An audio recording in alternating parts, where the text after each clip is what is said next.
Let's talk about race, baby. Let's talk about you and me. Let's talk about all the good things and the bad things. This is the Simply Love Jesus podcast, where we explore life and faith through the lens of one question, which is what does it mean to simply love Jesus? My name is Caleb, and we are starting a new series called Let's Talk About Race. And so we wanted to start this series due to some recent events in America where the black community is facing a lot of oppression, and it's not right, and it doesn't honor God, and it's just wrong. And so what I wanted to do is bring some of my friends who are in the black community, and I wanted to bring them on this podcast so that we could start a conversation about these issues and what it means to celebrate diversity. For this first episode, I decided to bring on one of my friends, Daytrian Henson. Daytrian is actually like one of the first people to listen to our podcast, and I thought of no better person that I would want to be on our first episode for this series than Daytrian. And so that being said, Daytrian, in case any of our listeners don't know much about you, do me a favor, brag on yourself, man. Oh my gosh. Tell us about you. I'm really bad at bragging myself. But yeah, so I am from Texas, the great country of Texas, where we have Whataburger, HEB, and just mosquitoes as big as you are. But yeah, I grew up in Texas my whole life. Once I graduated high school, I went to a Christian college in Waxahachie, which is like South Dallas area. Went there for about 4 years, and then I became a youth pastor in Arkansas for about a year. And then I left from there, and then a month later I became a youth pastor in a town called Burleson, which if you know where Fort Worth is, it's like south of Fort Worth, you know. And then I've been here since for like maybe a year and a half now. And so yeah, I'm don't have kids, don't have a wife, because mostly people keep reminding me that every day. But so it is what it is. So tell me about your experience as a youth pastor. Like, what led you to want to be a youth pastor? So I remember, it's funny, when I told my mom I wanted to be a student pastor, she was like, "You, a pastor? Having a talk in front of people?" Because in high school, I was like the quiet guy who wouldn't say anything to anybody, who would just kind of just sit in the corner. But now I'm like the complete opposite. Nice. And I think one thing that really got me was in high school, I was going through just some terrible times in like junior and senior year, and my youth pastor was like a second dad to me. You know, my youth pastor was the guy who like helped me through a lot of different issues and stuff I was going through in high school. Yeah. Even when I like freshman, sophomore year of college, and I just had a passion for just the younger generation. You know, I had when I was in senior, I had like younger youth people who I was like the big brother. You know, I was like the one who like influenced them and things like that. And so I just had a passion for the younger generation, dude. Like you get it, like, you know, the passion just to see the next generation, you know, not have to deal with the problems that we all had to deal with now. You know, that they can change the world to make it a better place for everyone. I just have a passion for that. I love hanging out with students, and I love just, you know, sometimes knock them on the head when they need it. But like, I just love it, dude. I love every aspect. I love even the times where like I feel like I get home and I'm like, why am I doing this job? Like even those times, it just makes it like, you've been there. I know you've been there. Like, there's some Wednesdays and you get back, it's like, why am I doing this again? Like, but it makes it all worth it. It's, so that just passion like that. I remember I even heard God audibly speak to me. One of the first time I heard him speak to me was like at youth camp, you know, and tell me that. Yeah. So what church do you work at again? Victory Family Church. And so is that a Baptist church or? It's actually Assemblies of God or Pentecostal church. Okay. And so, Okay. So, I was just assuming that, you know, if you're in Texas and all of them are Baptist. Pretty much, yeah. I mean, I don't blame you. It's everywhere. It's awesome, man. So how long you been at your church? About a year and a half, yeah. Okay, cool. So what is it that you love about your church? Like, why is it home for you right now? Dude, I think one of the biggest things is that just how welcoming and loving they are. Like, when I first got there, I was actually really nervous because, like, just of what happened at my old church and how all that went down. And then going to the new church, I was like, I felt like I had to make a good impression. I felt like I had to, you know, impress everybody the first time. and they just welcomed me with open arms. They loved on me. They fed me food, which if you feed me food, I'll do anything for you. Dude. Yeah. Like, they're like, hey, Daytrian, I'll come feed you food. I'm like, all right, so let me know what you gotta do. Yep. Anything. Yep. I'll build a house for you. I Yep. don't care at this point. Well, you touched on this briefly just a moment ago about your former church, and you said that situation didn't really go well. And so, in the best way possible, would you mind sharing about what happened Yeah. during then? Yeah. I think so. I'm trying to make this as vague as possible. Yeah. So, Just use a bunch the of church I was pastor at in phrases that Arkansas- only we'll understand, you know? Yes. Yes. Yeah. So, honestly, as I've grown the last year and a half, I realized that it wasn't always what I thought it was. Mm. So basically, I was there for a year, and then there were just miscommunications with me and the pastor about how, expectations and how things should be done and things like that. Yep. And it was miscommunication on both parts, honestly. And so, and I was just out of college, and I honestly didn't know what I didn't know what I was doing. Yeah. And so it was just a lot of just butting heads and then this and that. And I ended up getting let go from there. And so, that was really devastating because I went to school for this, and I just got let go from my first job after having a degree in this, Yeah.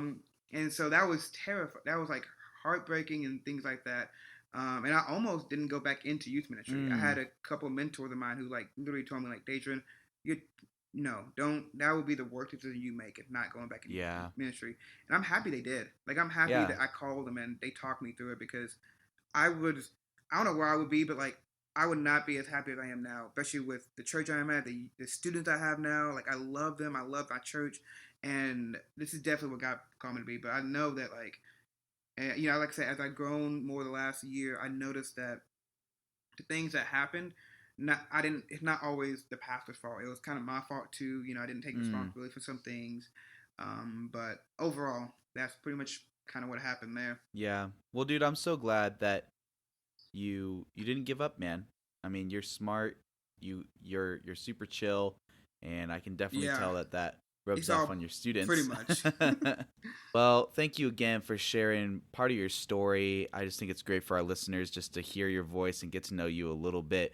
But that being said, let's go ahead and dive in. There's been some heavy stuff going on recently, and it's important that we talk about it.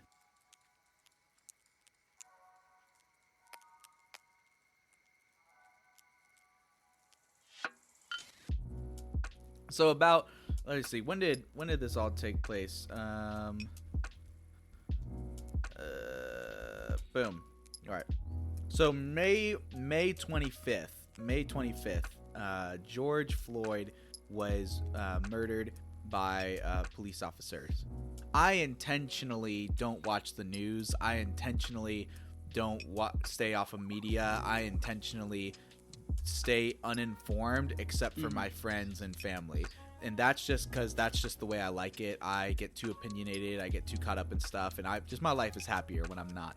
And so there's some consequences and gives and takes, but I just want to hear, like, from your perspective more. You're probably way more informed about this than I am, and so I mean, I am the naive one here, and so from your perspective, like, what happened? So for those listeners who may not know, if they're under a rock like I was, and if just for maybe our listeners to learn, and really, I would just obviously much rather prefer to hear it from your perspective. So I don't know, what are your thoughts on this, on what happened and how it went down? And yeah, it's funny because like I didn't know about it for a while either, because I'm kind of same thing as you, and so like I'm like I'm on Facebook and Instagram, but like I'm only there to just Facebook just to post like dumb memes or funny things like that, and then Instagram just to post pictures of either students or my family. That's pretty much all, or friends. That's pretty much all I do.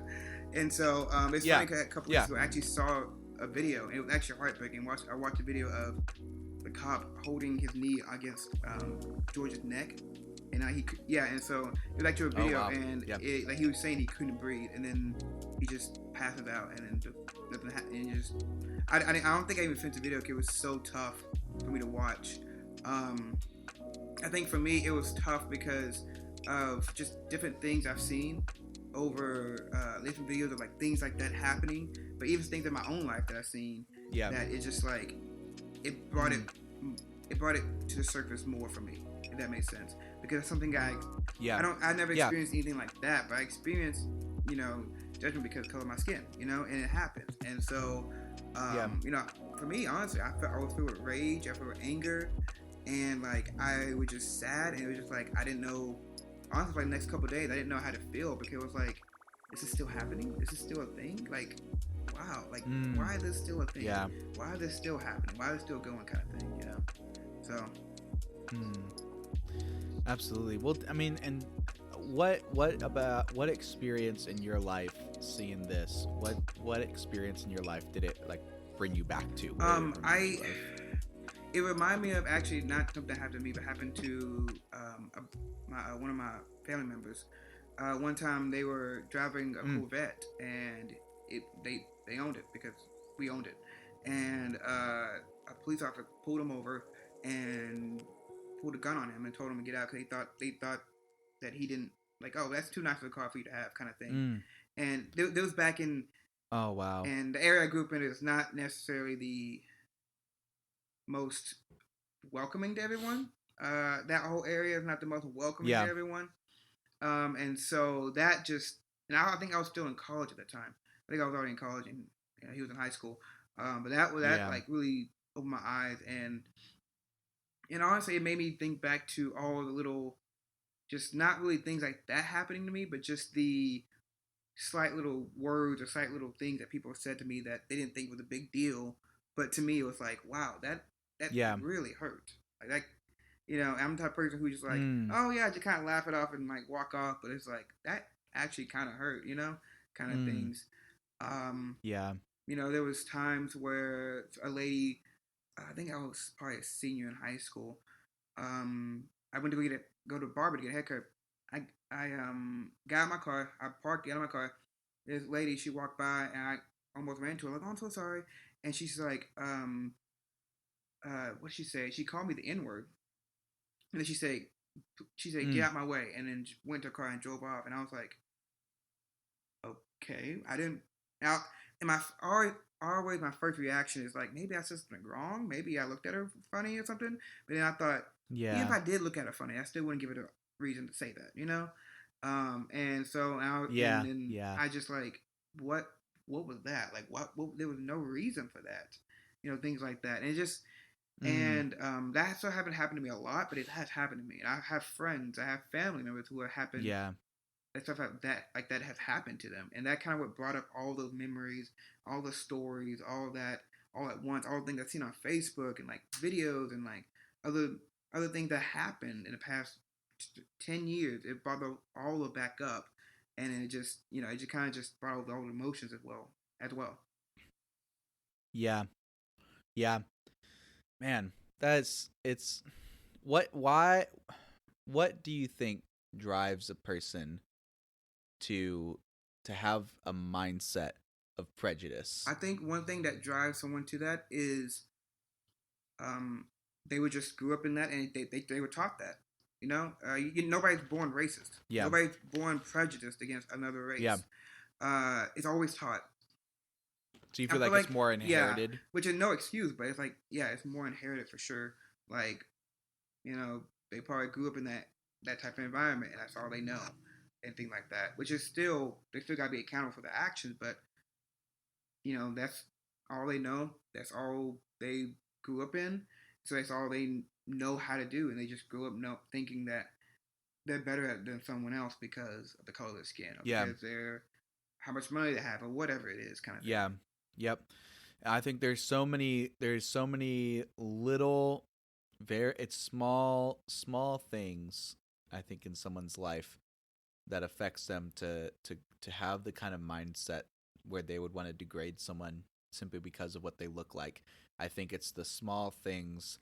And when I was younger, I used to think that it was dumb that, you know, people get so outraged over like things that you see in movies or cartoons, like, you know, like Disney like removing the zippity doo dah, the song of the South. Mm-hmm. And I, as a kid, when I was younger, I was like, I don't get what's wrong with like what's it's like who like it's an old movie, who cares? Or like someone getting mad at something over Dumbo because like the crows, and I still to this day don't even remember exactly what the issue was there. But then I haven't seen it in a long time. So, but you have things with the crows and Disney, and I always wonder, I'm like, why do people care about these little things like this? But then as I get older and I realize, I was like, oh, it's because it's those little things that enhance a mindset for a consumer Mm-hmm. and a viewer, and it creates these little expectations that these things were informed by entertainment.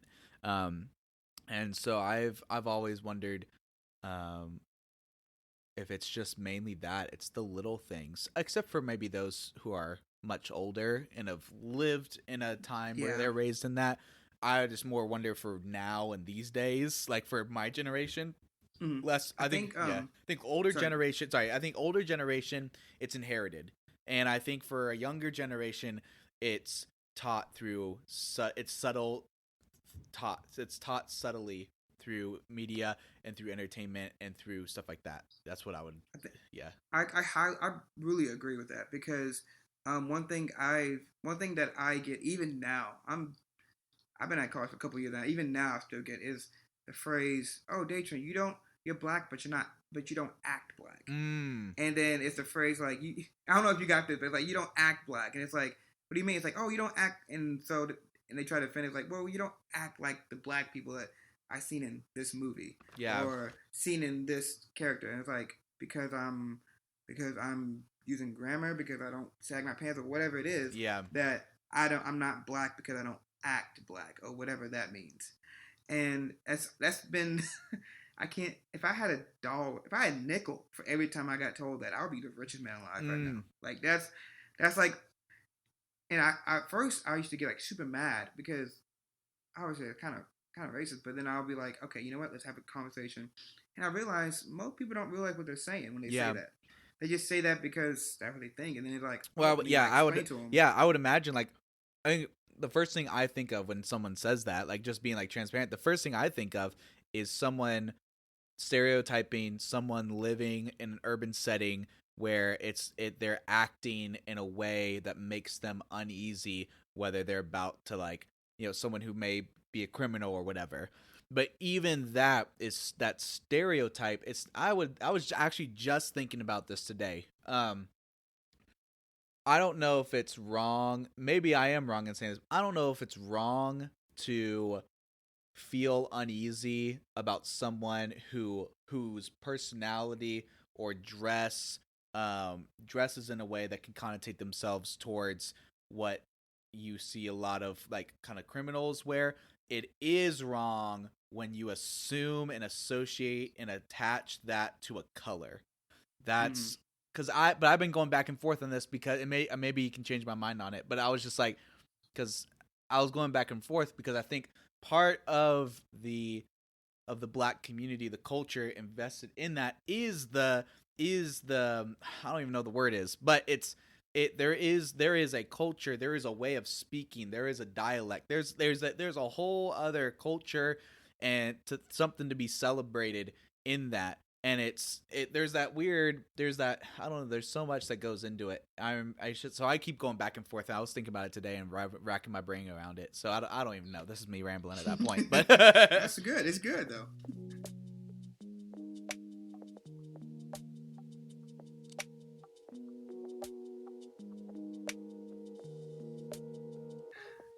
But no, yeah, it's one of those things that like I see all the time, and not just with like African Americans, but with everybody. It's like even some white people. It's like, oh, you're acting black yeah, when they're like ghetto. yeah, I'll be honest. When they're ghetto, it's like, oh, you're acting black, and it's like, so black people are ghetto. That's only black, and so like, and like I said, a lot of time I think it's like a lot of people don't understand what they're saying, and they just kind of go off of what they see on TV, yeah, what they see in their own city, mm-hmm. what they see on movies, and it's like that's why I always advise like have a conversation with people. You know, Yeah. people will change your mind about things. You know, Yep. and so yeah, Yeah. There's so many, like, conversations and questions and things that I think through, because like the only times I ever get uneasy about anything really is if I'm walking somewhere, and it's not even if it's black people or white people, whatever. For me, it's when there's a group, like when you have a group sitting together, and if I'm walking by and you know, if a girl gets catcalled or whatever, that kind of personality that's the stuff that just makes me uneasy. And I always got to make sure I'm checking myself to make sure I'm not associating that with the color of someone's skin and assuming that, and still even within the midst of more of someone who's got more of a ghetto lifestyle, it's even getting more specific and not assuming something just because the guy dresses one way or just because he you know, talks a certain way. It's got to be so intricate and so much focus you got weave through. But I don't know, man. Yeah, all I can say is, man, I'm so sorry that you had so much experience. You've had so many experiences like that. It's something that obviously we want all to go away, but it obviously takes conversation. It takes listening and understanding, and it takes all of us to embrace and understand that there is not one right way to live. There's not one right way to act. I'll take that back. There's not one right way to live. There's not one right culture. There's not one. That's what it was. There's not one correct culture. There's so many different cultures, and the beauty of life is found when you embrace all cultures and see and celebrate that they're unique.